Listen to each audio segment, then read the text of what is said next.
Yevropa 3 kun dam olishga o'tdi haftada.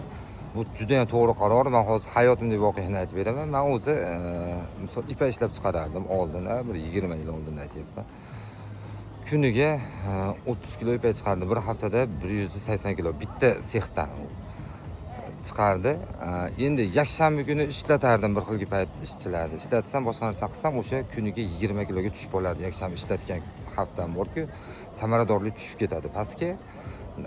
Chunki ishchi xodimlar dam olmaganda hech kim yakshanba kuni. Shuning uchun samaradorlik tushib ketadi, 150 kiloga tushib ketardi.